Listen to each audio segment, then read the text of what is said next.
I'm Sally Tierney, the owner of Clear Path Forward, an advocacy investigation firm in Virginia, and I love listening to the PI Perspective podcast because Matt interviews so many investigators that bring their unique expertise to the show. I've learned so much from them and look forward to every single episode. Thank you, Matt.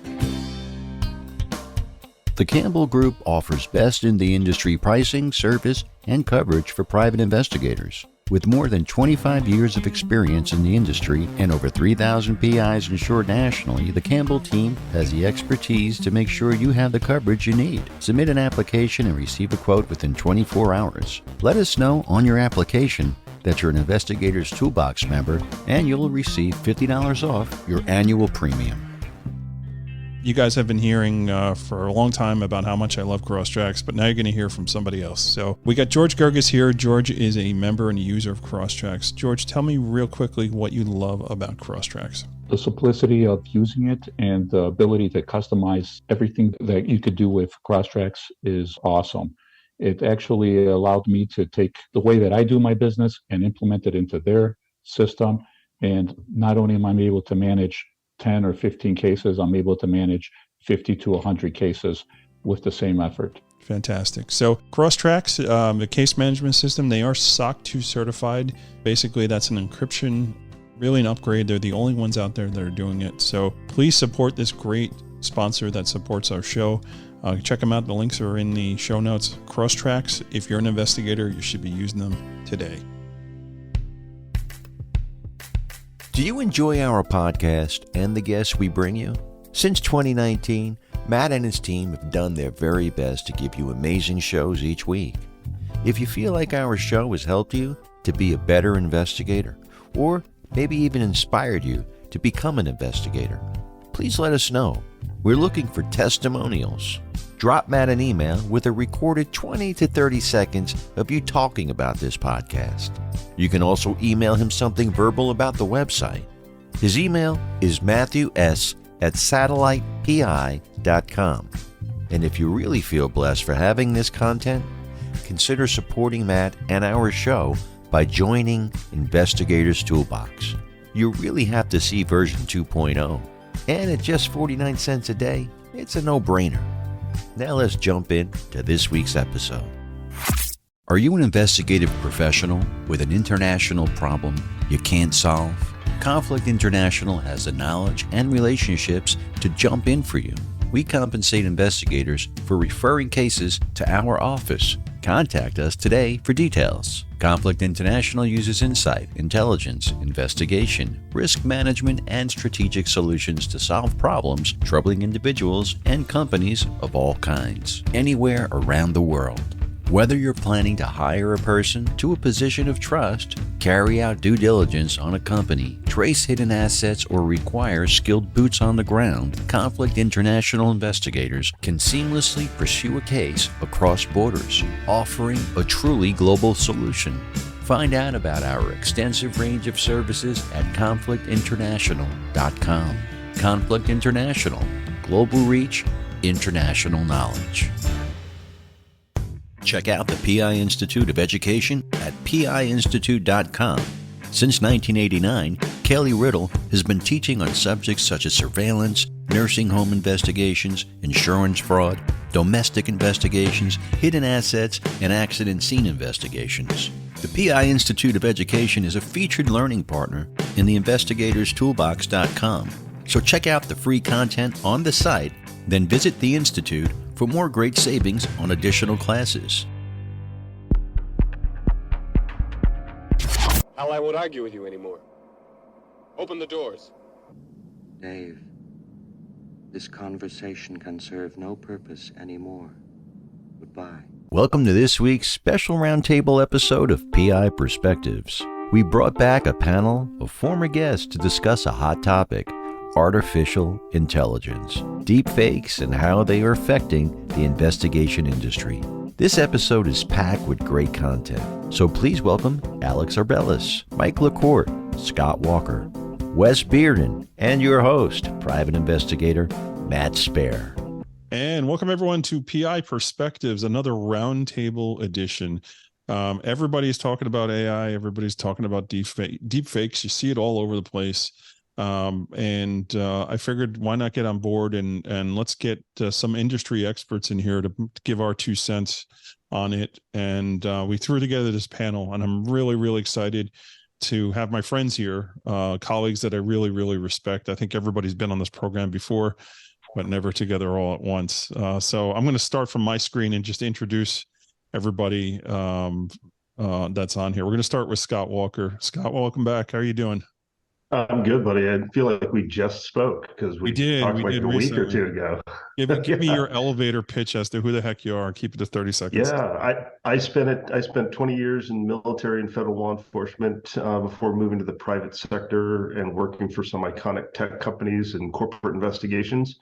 And right before the pandemic and lockdown, I moved to sunny Arizona, where I'm a private investigator, consultant, and corporate investigator. Awesome. So happy to have you. We're going to move over to my other left and my fellow New Yorker and friend, Alex Urbelis. I'm going to welcome you back to the program. Tell everybody who you are and what you've been up to. It's great to be back here too, Matt.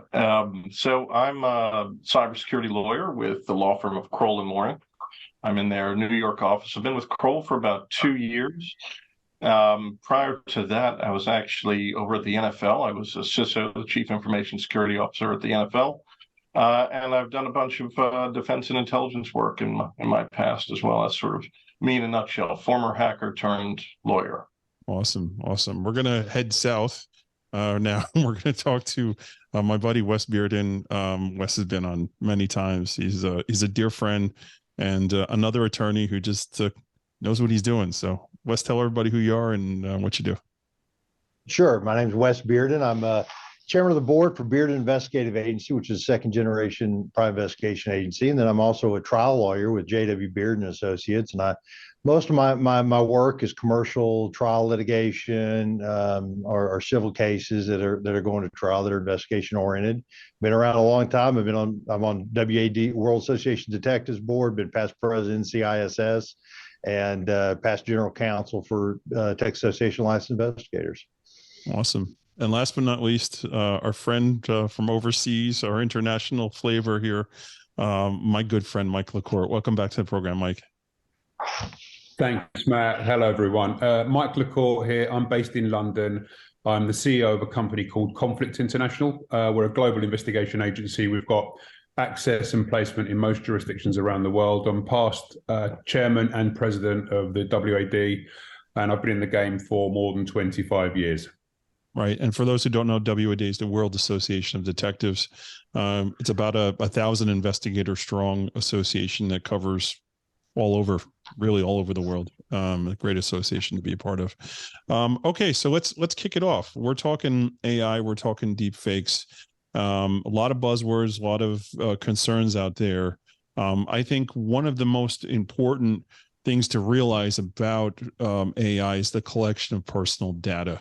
So Scott, I'm going to tap on to you with this and just kick it off with regards to some of the concerns of data collection and AI. Yeah, I think the important thing here, Matt, is that we really don't get a vote. Nobody got a vote on Facebook. Nobody got a vote on Google.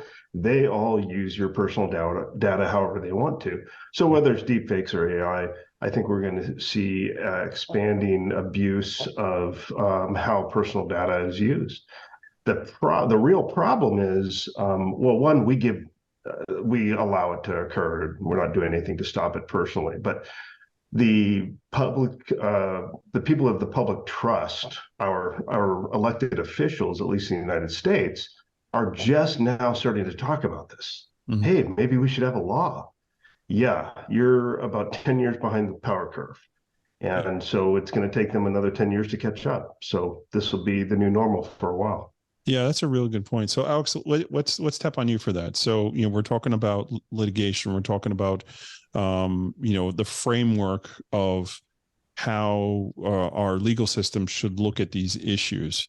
And somebody who practices law and does a lot of even international work as well, what are some of the trends and things that you're seeing with regards to governments trying to prepare and litigate these issues?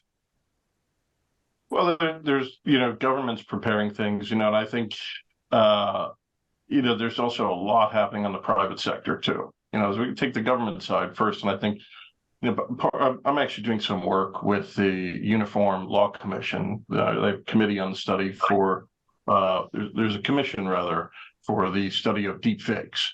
Mm-hmm. And so I'm an observer on that committee, and we're looking at this issue at the moment. And this raises a whole bunch of issues. It can raise, issues of false light, libel, defamation, revenge porn, unconsensual pornography. There's all kinds of issues over there that, the government wants to try to potentially legislate about these issues. They are really tricky, really difficult. They often can tread on or over rather constitutional issues as well. The issue of, freedom of speech and First Amendment, goes hand in hand with the limits of libel law and false light and defamation. And so we're dealing with that on the one hand. And I think governments are always going to be playing catch up here. But I think where this gets really scary is the use of deep fakes and AI generated content in something like election interference, right? That's where I think we're going to see, some potential legislation on that subject, as well as a good amount of investigation with respect to who's generating what. I mean, just yesterday, I think there was a pretty viral, quote unquote, deep fake. Well, it wasn't really even a deep fake. I think it was just an artificial image, an AI generated image about a bomb that had went off at the Pentagon. Mm-hmm. And this was propelled by a lot of these blue checked accounts all throughout Twitter.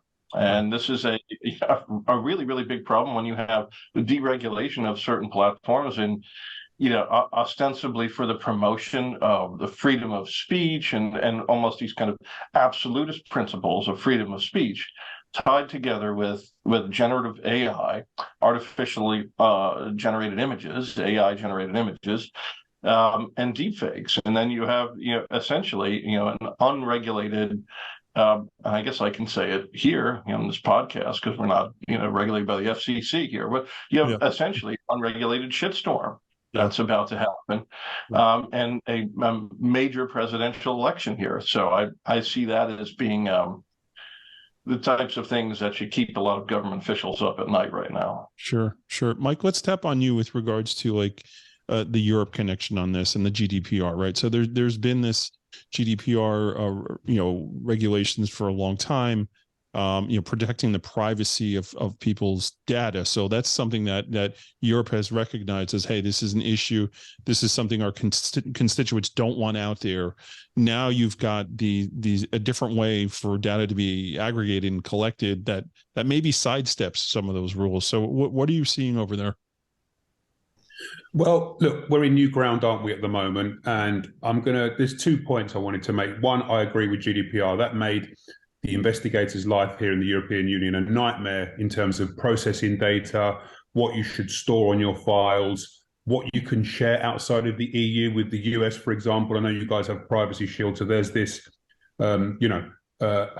wave of what's possible and the processes among that. I mean, just yesterday I was speaking to an American colleague who has offices in the US that has a client in Europe that's processing data in Europe. And now that client's requested that American investigator has now sets up an office in Europe somewhere to continue processing and sharing the data internally. So it's putting layers in place that makes it difficult for us to operate.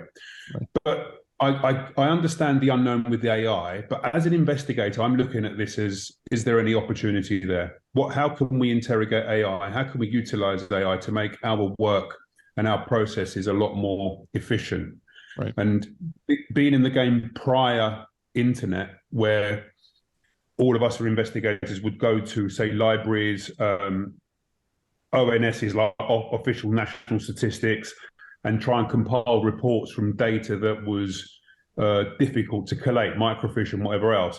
Then the evolution of the internet and Google and databases and search engines made that process quicker.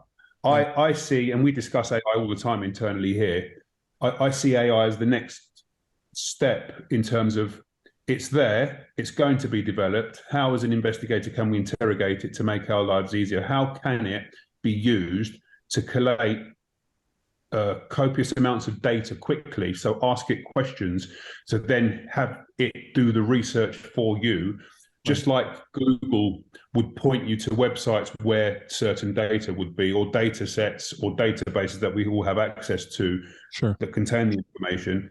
AI can be used to go and ask it questions for you, for it to give you the raw data for you to then go through and interrogate as part of your research process, to speed up your research process. There's the point right there that you're bringing it home, right? For you to then take that information and further research it and don't hold it as gospel, because that's where we've got lots of issues and problems, right? So you're no longer just getting a query and then results from a query, right? That's your Google search, right? You're getting actual interactive answers that, hey, if the AI says it is what it is, it's probably right. Someone has fed in tons of data into this thing, and it's got to be right. And just not doing that additional research, I think, is something that's that could be problematic. So Wes, we're gonna next question. Unless Mike, you have something further, or I wanted to finish one point.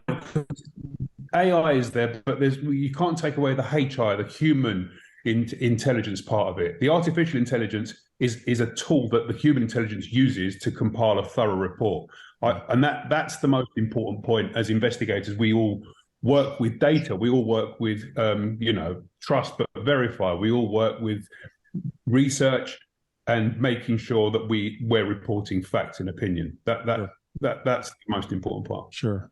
So Wes, we're going to move on to you. So as a litigator or solicitor, depending what country you're in, somebody who actually, he's trying cases on there, like what gives you nightmares about AI, and what is something that says, hey, this is actually going to be better for me? Well, look, I think Mike hit about it pretty good with, I think analysis is probably the most immediate direct impact of investigations that could happen. And, there are a lot of investigations from the local police level up to very sophisticated corporate investigators. We have now, and we all know we have the databases that you could plug somebody's name in and get, 50 pages of reports. I think that a lot of junior investigators look at, where does the guy live and has he been arrested? And then they take the 50 paralegals and lawyers, and then they throw it in the file and just say, well, screw it, we'll figure it out when we get there. Right. Well, I think that AI has that analysis capability. They can tell you about the life. They can analyze those records. They can figure out, find conflicts. So I think that's probably the biggest. I do think, there are real worries. Look, we have now transferred the majority of these courts to this forum, which is Zoom. I don't know if you people are real. Yeah. I think I do, but I found out that's not necessarily true. I've met everyone in person. I just want to say that I've met everyone in person. Yeah, but I mean, and the fact that there might be a machine that wants to look like me is even crazier. Yeah, good point. But we're starting to see these, and we saw them kind of in COVID. I mean, I remember having a case, or it wasn't my case, but a judge was telling me about a case where he was mediating a case settlement conference, and he was just dead certain that the one of the parties was drunk as a skunk. Yeah, and cat, right? Someone had a cat filter on. Yeah, exactly. Or the cat. Yeah. Right. And he's like, constitutionally, how can I allow this to happen now? And now, these rules are changing. I mean, they're changing monthly. I mean, we've had, new orders issued by every Supreme Court. It just depends on which state you're in. But, I mean, there is that chance, particularly as easier this becomes, that I can see as a judge, hey, I don't want this stuff online. This is too serious. You have a right to your accuser to look him in the face. Let's have him come in here and sit on the stand and do this. I don't want to do it by video. Right. Bad thing about that is that it's extraordinarily cost effective to be, in this. And realistically, we should have been doing this for a long time, because it saves the clients tons of money. Why fly me to Timbuktu for a hearing I don't need to go to? Well, not only that, settlement conferences and all that get done. It's just more efficient. What I'm seeing in New York. Alex, let's jump back to you, and let's stay on this legal theme here, with regards to expert witnesses and AI being used to kind of beef up somebody's background, where you really don't know the person is who they say they are. What are the concerns behind that? How do you mean specifically? You mean like just in terms of a biography? Yeah, just a biography that this is who I am, this is what I've done, and maybe I used AI to, to just fluff it a little bit, make it look a little better than it actually is. Yeah, I mean, concerns about that? Yeah, I do. I mean, because it's inherently untrustworthy. I mean, for instance, if you generate AI about me, it'll tell you that I worked at I spent several years at the Manhattan District Attorney's Office, and I didn't. I mean, there's We're guests of the state, right? Well, I mean, it's really extraordinary too, because we have to think about AI as really what it is right now is not really intelligent in the sense, right?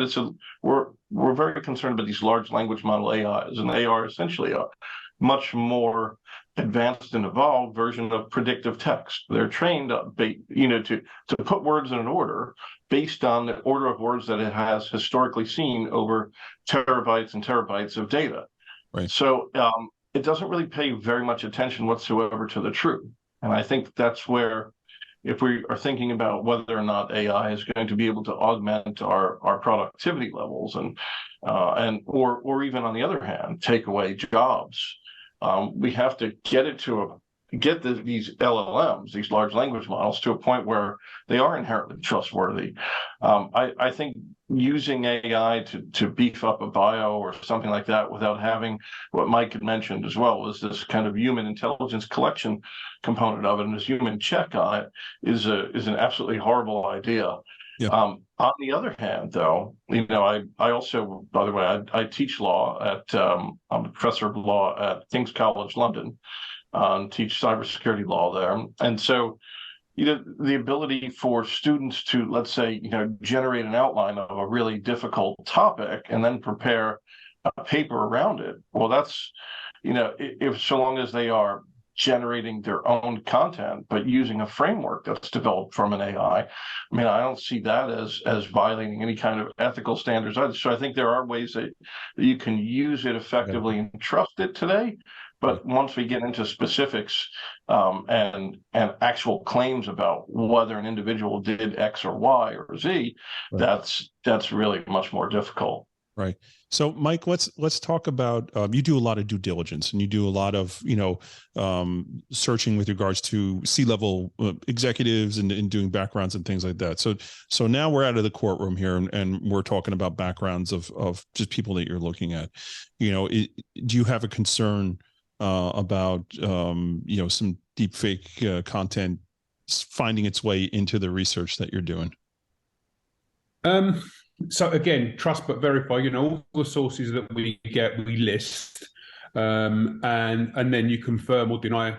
How it works, Matt. You've got your primary sources, secondary sources, and then any other intel that you've developed, and wherever that source may be. And a disclaimer to get you off the hook. And a thick disclaimer. No, but and any other sources is where AI sits at the moment. It's not a primary or secondary source. We wouldn't grade it there at the moment. So we would then, whatever it develops, and it's how you interrogate whatever AI you're using to give you another set of data for you to then go through and then sift through cross-verify with what other data sets you've got. It's another additional tool that hopefully should shortcut investigator desktop research time, but it doesn't take the human element out of the investigation.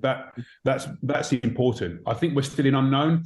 And as I understand, there's only data up to June 2021 at the moment on ChatGPT and the others that use the similar sourcing platforms. So it's learning, and as we move forward with this, I think we should learn as much about it as possible and embrace it as an additional tool and how we can maximize and leverage it to assist investigation. Yeah, there is the other risk factor as well, as you say.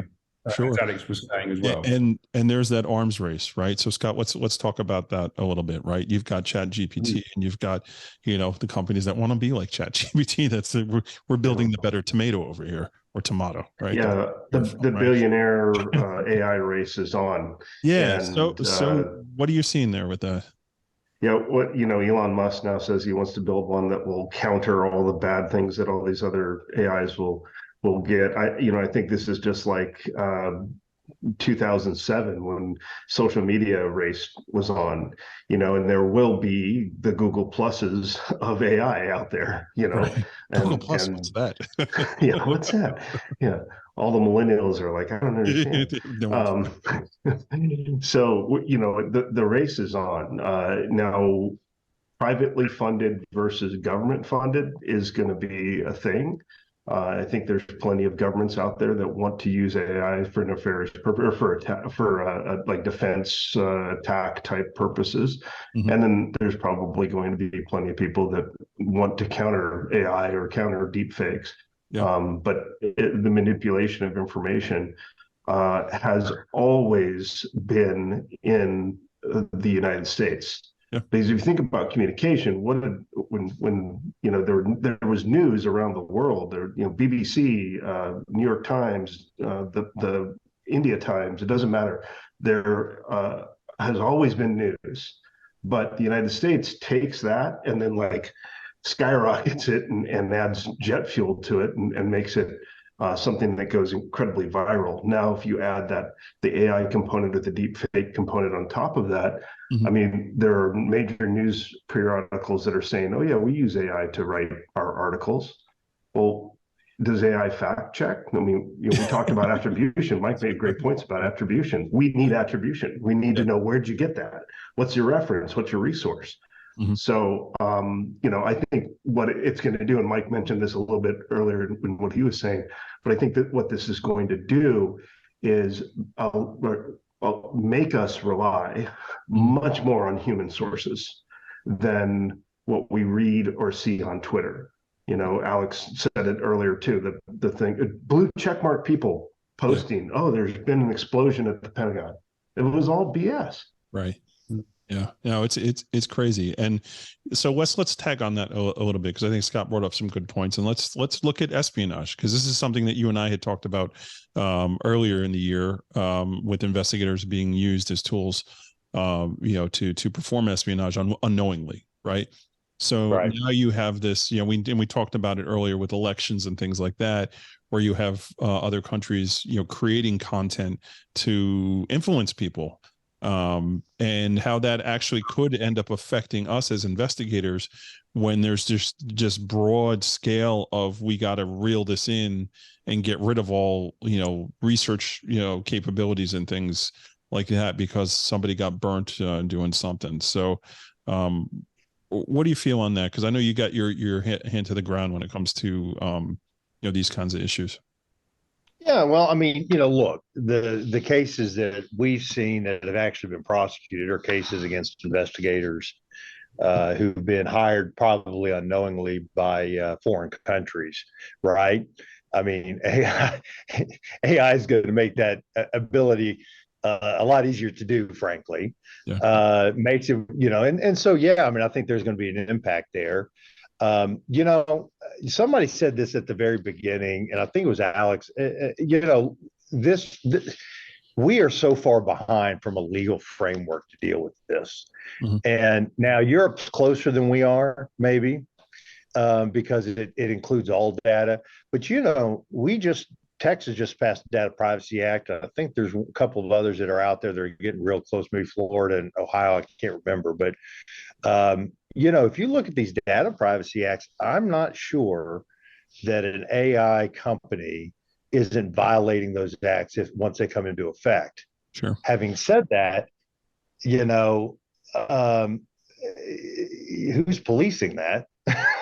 How do you police it? And yeah, I mean, there's a whole, and look, our courts are miles behind in terms of technology. They just always are.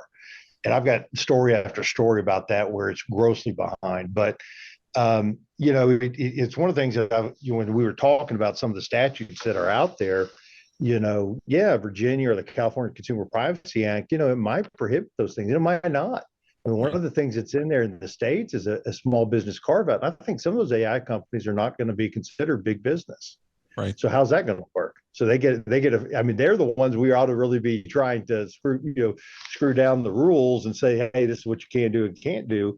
Yet they're going to get an exemption. I mean, it is scary, and it has the potential to have a real big blowback on investigators and lawyers, anybody else. Yeah.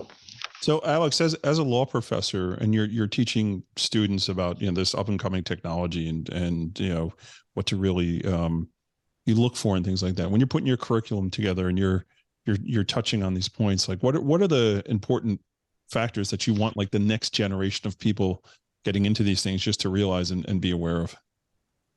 I think that they have to understand essentially how these things work. You have to understand, not fundamentally and from the ground up, but at least have some good understanding of what data goes in and is processed, right? Because that's going to drive how you, let's say, shape your contracts, how you craft your privacy policies, how you maybe even create something like a cybersecurity information security appendix or rider to a particular contract, right?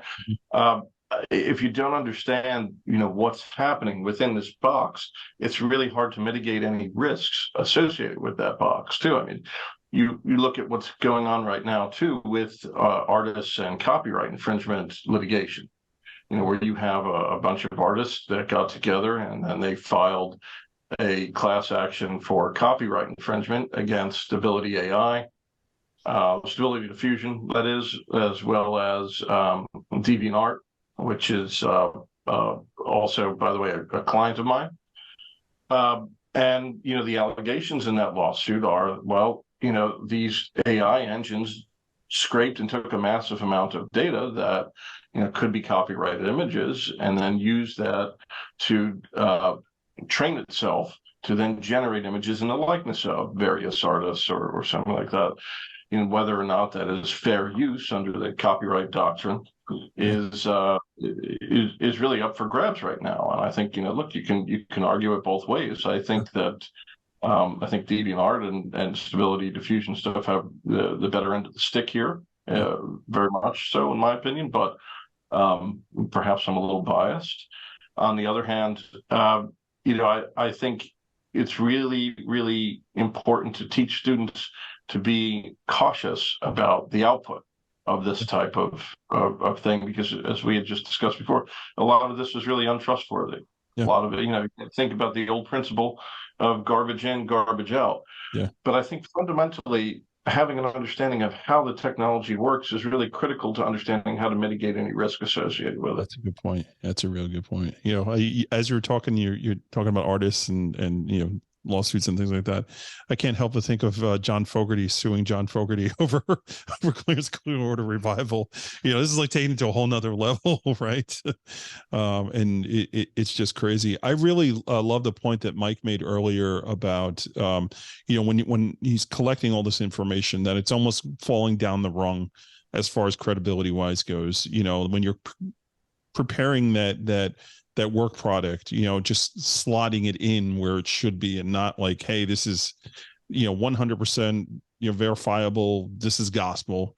It's like, no, we found this, but hey, here's an asterisk, use your judgment here on that. So Mike, as somebody that obviously does a lot of research and things like that, do you see a vertical for investigators specifically saying we are the AI deepfake investigators? We're going to really hammer down and find out what's right and what's not right. Do you think that there is a market for that, to specifically focus on that? So, yeah, I mean, there's two ways to look at it. With this product that you mentioned earlier, this Social Media Check Plus that we do, where we're checking someone's social media footprint to see whether they've put any nefarious posts or liked any posts 10 years ago that were deemed inappropriate now, and that doing that cleanup with consent, maybe potentially utilizing AI to take that to the next level and do these things a little bit more deeper and quicker may be an option. The other thing is understanding, and Alex touched on this and so did Scott, is understanding the capability of AI and how to interrogate it, how to leverage it best to help an investigation. So asking it questions rather than find me this. So it could be, show me statistics of X against Y over the last 10 years. And it will give you a lot of data that would have taken an investigator, say, hours to research through registries. It would collate it quickly. And that is understanding how to leverage AI to assist your investigation need. That I think is the takeaway for every investigator that's working in the field. Not to use AI to do your investigation for you, because it's not going to provide you an independent, unbiased, factual report. It's just going to scrape the net and give you an answer to a question. It's interrogating it and getting those facts that you can cross-reference with the other searches that you do to then give you maybe a clearer picture, more information. Right. So it's almost like, that level of due diligence, right? We did all this other research, and then we also asked AI what it thought about it too. And this is what it came back to you, right? So maybe, putting that part into it. So I want to move on to the next point here. And we're not taking a break. We're going to skip through because I feel like this is, we're on a lot of really good content here. So let's talk about the potential for bias with AI. And we talked about, all right, it's machine learning. It's up to 2021, allegedly. That's what they're telling us, right? But are there certain biases that are being programmed into this, for certain reasons, to generate feelings or social agendas in a certain direction? Do you feel like that has the potential to happen or is going to happen? So Scott, I'm going to tag on you first on this and just get your 2 cents on that. What do you think? Well, Alex mentioned large learning models before, and my first employer out of the government was NVIDIA, and they've kind of been on the forefront of a lot of these things, just not as publicly as Elon Musk and Microsoft have been, but they have really been pioneers in large learning models. And so I think as the data sets get better, I believe that, I'm not a data scientist, of course, but I do believe that the learnings will get better and the less bias they will be. But just as the truth is in the eye of the beholder, the truth is in the eye of the creator. So I don't have any faith that many companies that are creating their own AI, and many governments that are creating their own AI, will have any reason not to manipulate the data for an outcome. We've seen this happen all around the world in many times. I don't have to go through all the examples, but we know that creators who create content or create information manipulate it for their own reasons, whether that be, I got to turn a profit. Look, why does Google hoover up your data? Because it has to turn a profit. It doesn't exist without it. Same thing with Twitter, same thing with Facebook. Right. If something is free, or if you think something is free and you're on that platform, you're the product, right? Exactly. They're selling your data. Right. So I think it will get better and there will be less concerns, but we're looking at data, or we're looking at these AI concepts that are very native. They're very naive right now. Right. As they get better and we get closer to, the realization and AI starts writing its own code and kind of birthing itself over and over again, we'll probably see that within the next 10 years. But I think that it's going to be a difficult thing for us to talk about because a lot of people don't understand it. There's a lot of people still in the kind of analog days. Right. And there's people in government. Mark Zuckerberg testified in front of Congress. And what's the one thing that made everybody laugh? When this crusty senator or congressman said, "Mr. Zuckerberg, how does Facebook make money?" Right? We sell ads. Like, I don't even know why that's a question. Right. So I have no faith that our government is going to be able to protect us from any kind of abuse of AI. Sure. or misguiding AI. Sure. It's going to be through trial and error and through lawsuits. We're going to have to sue these people into compliance. Right. So Wes, what's your feeling as far as like discrimination and the possibility of AI, really being formed or being programmed in a way that it's spitting out discriminatory results? Oh, I think I'm real concerned about it. I think that not only that, but it also might be a reaction of life. I mean, Amazon had this program where they would look at people's faces and determine whether or not you were suspicious or not. Right. I remember if y'all remember that. They abandoned that Turn your program. cameras off. Yeah. They abandoned that whole program basically for political pressure, I think, or kickback, and there may have been other issues, but that's, it sounds like what it was to me. But but think about that. If you walk out your office today and you call 911 and you say, well, this guy looks suspicious. Mm-hmm. What the hell does that mean to you? I mean, and then we're going to start getting into a deal where maybe it does kick out, but it's factual. But maybe we wouldn't say that. You explain to me what suspicious is to you. Well, it depends on where you're at. You remember? I mean, it's if you go back to the old, what was that movie with the Men in Black?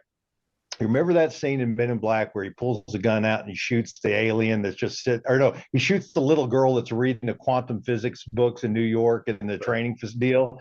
And he asks, well, why'd you do that? Well, she has no reason to read those books at 9 years old. And, they got aliens, all this crap. I mean, some of that stuff is going to be factual. I mean, I hate to say it. The majority of men in this country that are in prison are young Black men. I don't think that's right. I've fought against that. I think there is sometimes a prejudice and bias that happens, but that's still a fact that we have to overcome. Right. And, if it's just learning facts and it's learning and teaching itself, where's that going to go to? So, I mean, it's a real concern. And I think we're about to find out some things about ourselves that thing might tell us that we don't want to hear. Yeah. Sorry, so Alex, let's tap in on you and get your comments on this. Yeah, I think this issue of bias is really, really fascinating because here in New York, and I think obviously this has been kind of news in New York, but I think we are really at the forefront, and not just New York State, but really New York City. We're at the forefront of the regulation of bias in artificial intelligence because we have something here called Local Law 144. And it goes into effect on July 5th. So it's going to, ruin 4th of July weekend for a lot of companies and AI companies in particular. And what this law says is kind of fascinating because it regulates something known as AEDTs, or Automated Employment Decision Tools. So if there is a company that's using some kind of AI-based or machine learning-based algorithm to make employment-related decisions, whether that be selecting somebody for a job, creating a subset of candidates, or sifting through a massive amount of applications, you need to have some kind of public notice, that you are using some AI or ML system. And you also, before you're actually using that system, you have to have your AI system or your machine learning algorithm vetted by an independent third party and publish the results of a bias audit. They have to be publicly available out there. And so all of this has been happening over the last year. And it does seem like the city is not going to kick the can down the road one more time, as it very often does, and that all this will come into effect just after the 4th of July. Right. So, this is one form of trying to mitigate bias when it comes to AI and ML, but it's in a very, very specific context. And if we start regulating AI on the basis of every single context, it's going to become, again, just an unmitigated nightmare. It'll be great for the lawyers, right? We'll all be busy trying to help companies figure out what to do when, but it will certainly stifle progress and innovation, I think, in this particular area. So in as much as I'm in favor of trying to mitigate bias in AI, I think there may be better ways to do it, or at least we should give it some additional reconsideration. The European way of starting to regulate AI is interesting too, because it's risk-based. So the proposals and models that they have coming out of the EU, which I guess eventually will filter down to you, Mike, in some form or another, given Brexit and whatnot, but they are sort of based on use cases, right? So if something is a really high risk or very high risk scenario to be using AI, well, then you're just not going to be allowed to do it whatsoever.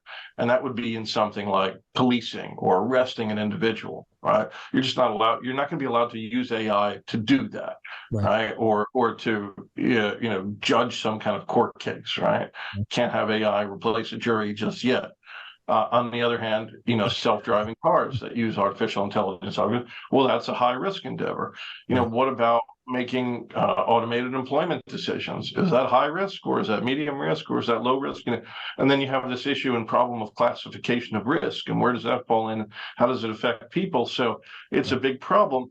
I think it's better to do it on a category-based system than an individual and specific context-based system, but we're going to be wrestling with this one for a while. Yeah, I mean, I can already hear the employment attorneys licking their chops, getting ready for this stuff. Yep. And it's no interesting because you've seen a lot of the bigger firms, the white shoe firms, are now hiring specifically diversity attorneys, and they're advertising about it. Hey, we just hired so and so to be our head of diversity. Right. So you see them like getting in front of that happening. Right. They know it's coming. And it's like, look, we've got policies and procedures in place here. And you see it happening. And now, even in New York, we want to talk about AI and facial recognition.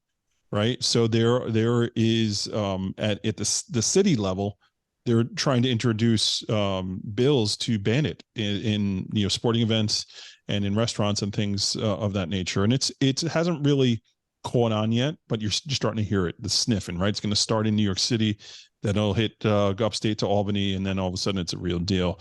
Because people are really pissed about going to sporting events and having their images captured. I know, Alex, you got your hand up, so tag in. Yeah, well, lawyers in particular, right? Because I don't know if our colleagues know, but there's been a lot of nastiness happening here in New York too with Madison Square Garden. So the Dolan family owns Madison Square Garden, and they implemented this rule that essentially uses this ML system, this machine learning system, and facial recognition software, so that any law firm that has a case on the other side of the V, all right, against Madison Square Garden. So if you're a plaintiff, or if you're, let's say, a defendant on the other side of the V, Madison Square Garden sued one of your clients and you're defending them.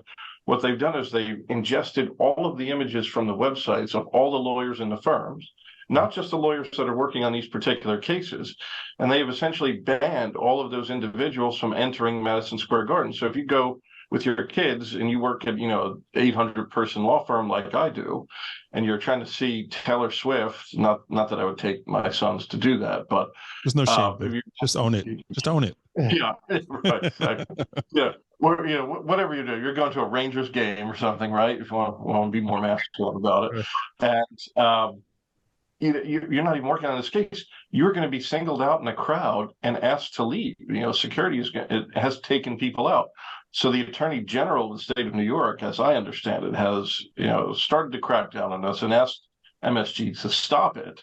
Yeah. But here you have a private party who has a lot of leeway when it comes to enforcing who comes and who goes on their premises, butting heads against government regulation of this technology. So it's a fascinating, weird time. Yeah, it is weird, and the answer was just take away the liquor license if you want them to comply. And that pretty much ended it right there. That's right. Yeah. Yep. You touched on some points earlier about the European model of risk assessment. Mike, I wanted to get your thoughts on that, and just kind of hit back on that point. Do you feel like there's value in that? Yeah, I mean, the European Union, and also Alex touched one point, Brexit 2018. So yes, we're not part of the EU in the UK, and which causes us more problems, actually, to be honest with you, because GDPR was implemented and then the UK left the EU. So yes, I wanted to bring up this point in terms of this bias, where I know that in the private sector, especially in the insurance claims arena, there were things called voice stress analyzers that were used on telephone calls, where it was using, and I suppose it's an old version of AI. It wasn't AI, but it was a computer platform that would analyze the claimant's voice while they were putting the claim through a series of questions that the claims handler was asking them, and then it would grade it in terms of whether it was false, true, or unknown, or give it a grade. And then the claims handler would then either take it in the next stage investigation file or put it through for claim. I see AI being utilized in that scenario in order to sort of minimize the amount of fake claims that were going through. So I just wanted to throw that out there. And that is another biased platform, I suppose, because the voice stress analyzer will only work on stressing points in the voice in terms of questioning. I think you can train yourself to get around it too. Well, there's that as well. Yeah, it's like a lie detector test, I suppose. But AI, like you say, is constantly learning and evolving. Where's the bias there, and how does that affect outcome? And I always go back to my other point. AI is just going to be a part of a bigger team of whatever the case may be, a bigger team of lawyers, a bigger team of research, a bigger team of investigators, bigger team of claims handlers, whatever the case may be. And that's where, because we're in uncharted territory, it's testing the boundary of what it's capable of. And it's the unknown, isn't it? It's the next stage. What happens next? And I wanted to ask, with Scott's point in terms of government, I think everyone's investing in this secretly. Everyone's developing their levels of intelligence in this. Everyone is poised in terms of who moves first. So I think the next 5-10 years is going to be interesting. Yeah, I just want to know when Skynet takes over, because as soon as Skynet takes over, I'm out. I'm done. I'm not going to call myself John Connor. I'll be okay. Maybe I'll live.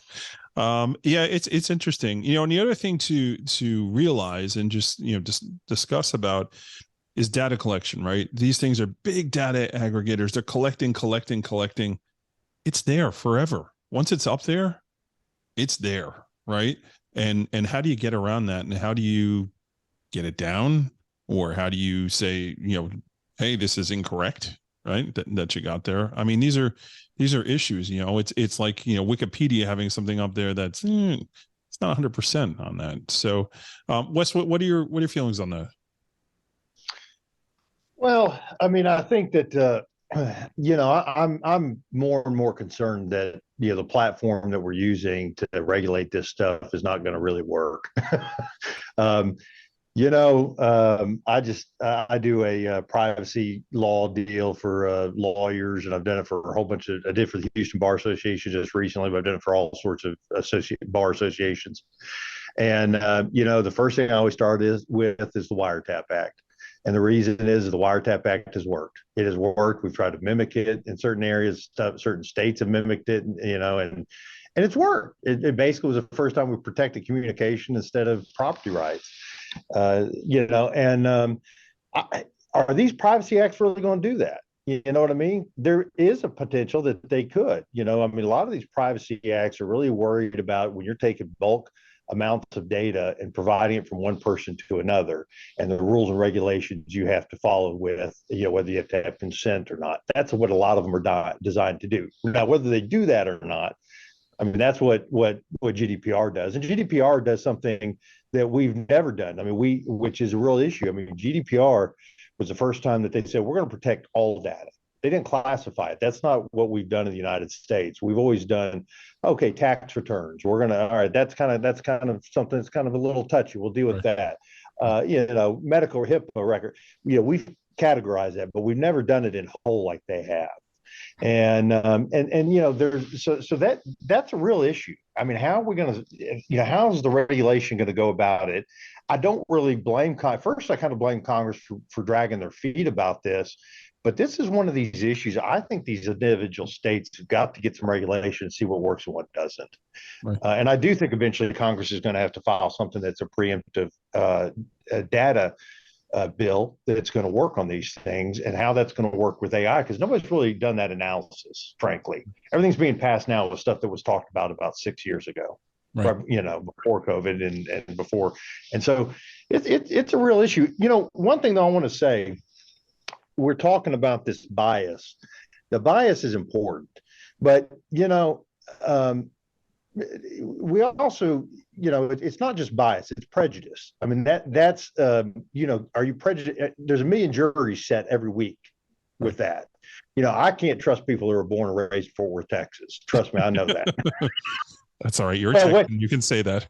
It's all good. What's the next thing coming across that courtroom? Well, could you set those biases aside and render a fair and true, impartial verdict? Yeah, sure. I won't be prejudiced against them. Now, but our law does that too. The ban the box laws, all those things.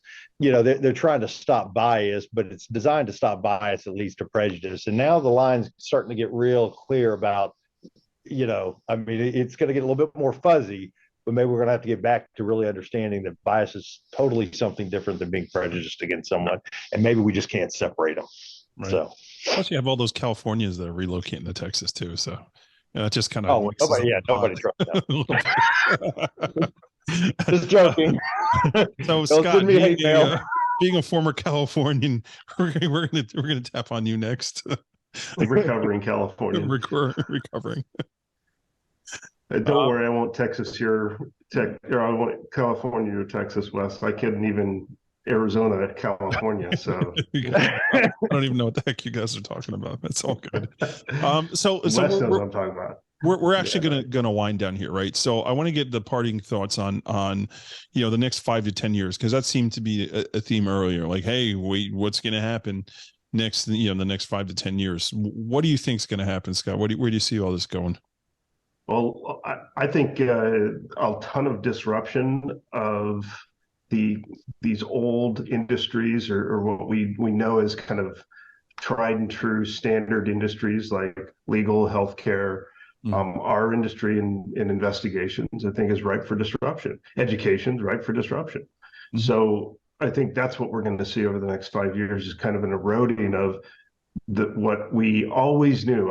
Whenever I had to write up a contract, I always knew I could go to my attorney and have them read it and make sure it was good to go. Now I feed it into probably some free AI because they want to learn, and then it spits out an answer for me.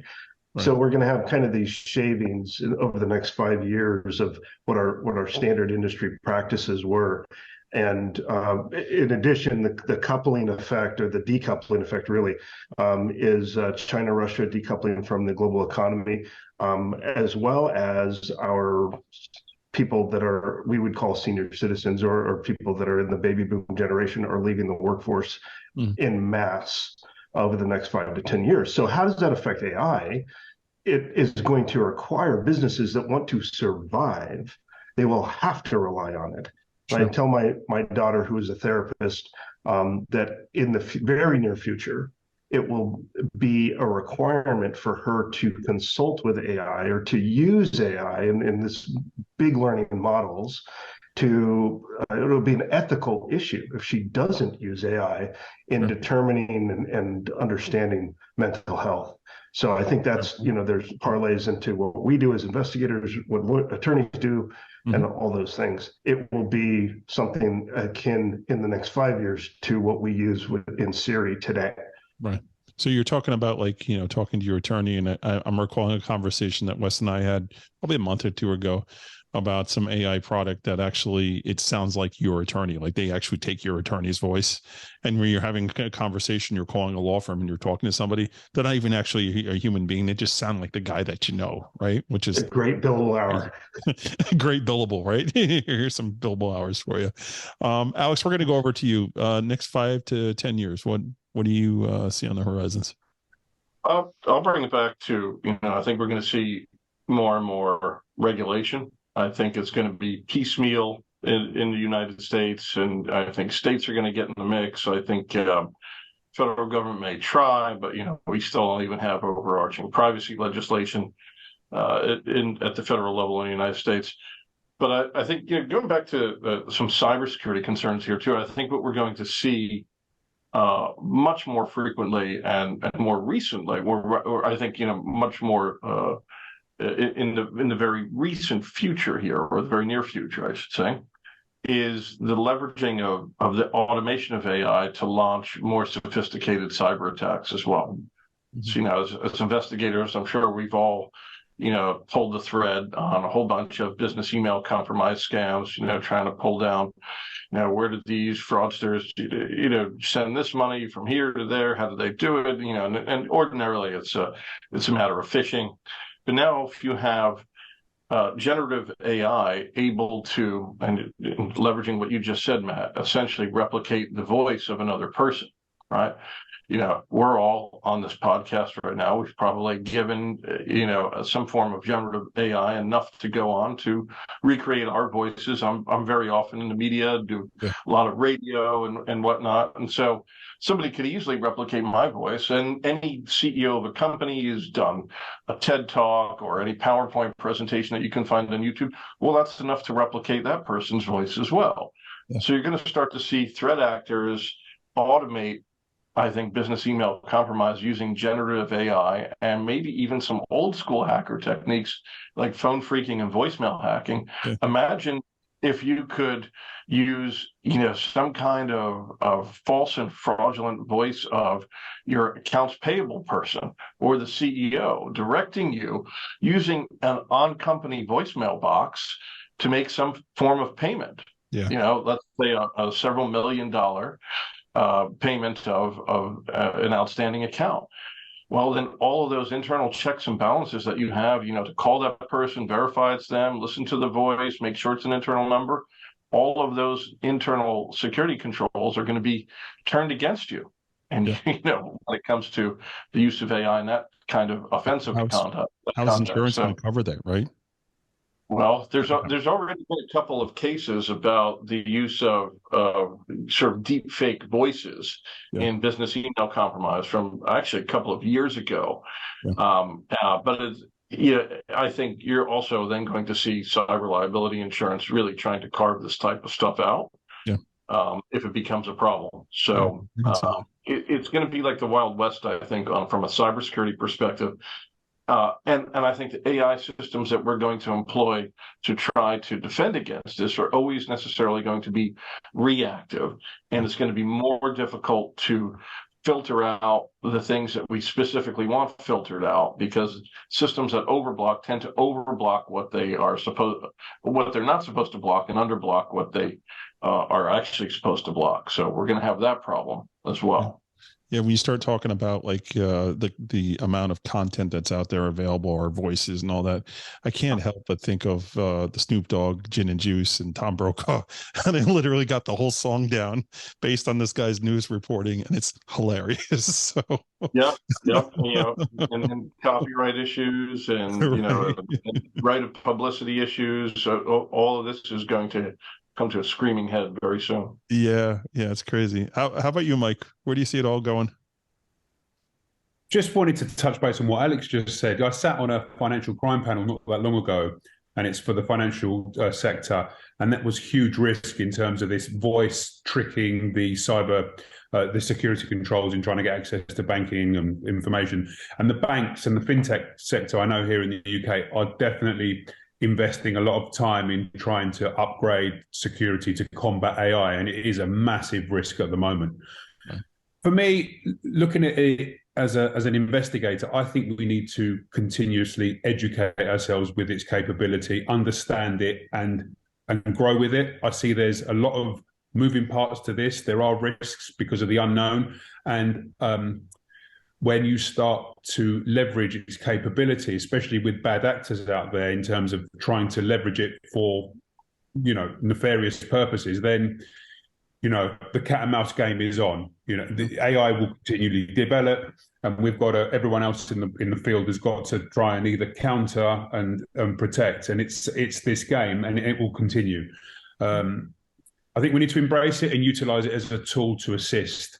But also understand its capabilities, and that I think is the continuous risk, and it's the unknown that will shape how it develops.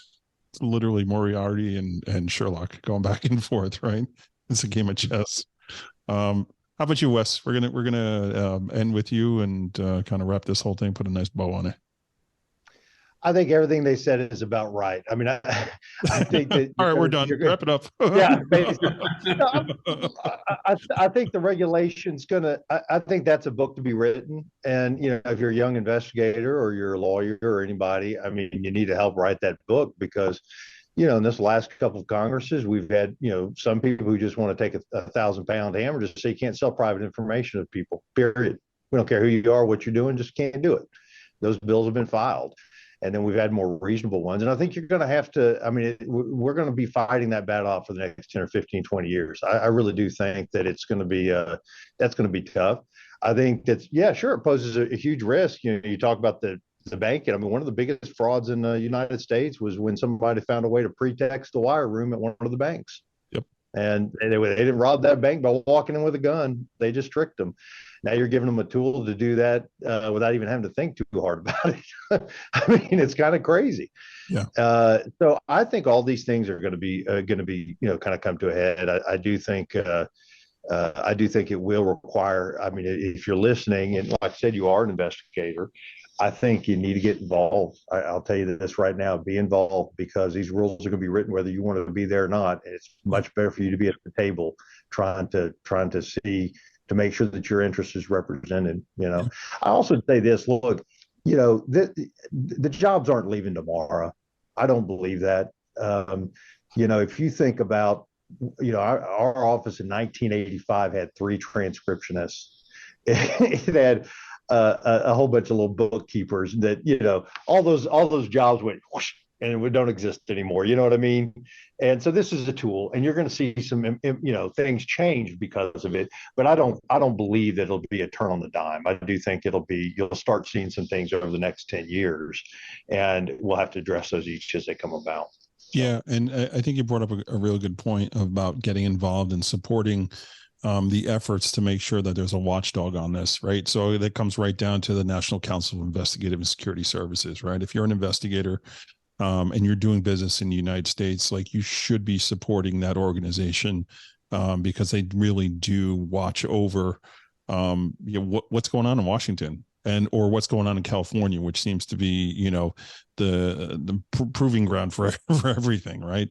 So if they're supportive of this program, and I'm a member. I know Wes is actually former president of the association. It's definitely something that when you're looking to say, okay, well, where am I networking, where am I investing my money in, and all that, like, just take an interest in your industry, take an interest in your ability to put food on the table, because really that's what it comes down to, right? We got to be able to protect our rights to our ways of doing business. So I want to thank everybody for taking the time to do this. This was a lot of fun, man.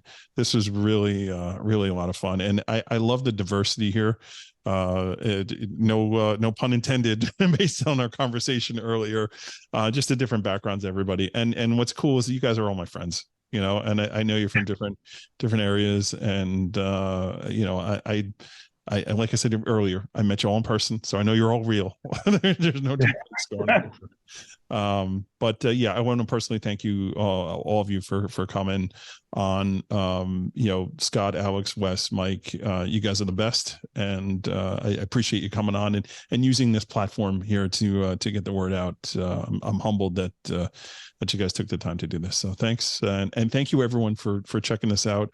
No commercial breaks today. We went straight through, and it was well worth it. So thanks, guys. Thanks, everybody. And we'll see everybody next week on the next show. Take care. Thanks, man. Only a pleasure. Wow, this was such a great episode, we couldn't even take a break. So interesting to hear the different perspectives. Thank you to the panel for being a part of this. Thank you also to Campbell Insurance Group for sponsoring this show. Remember to tell them you listen to this podcast to save $50 when you apply for insurance. Additional big thanks to the PI Institute for Education, Crosstracks, and Conflict International. They also help make this podcast happen. And don't forget about investigatorstoolbox.com. You can type in version 2.0 25% to save $50 when you join. If you have a question or a comment about the show, email Matt at matthews@satellitepi.com. You can also find him on LinkedIn, Instagram, and Facebook. We'd like your feedback to bring you the best shows possible, and we'll be back next week with a new show. So make sure you tune in and stay safe out there.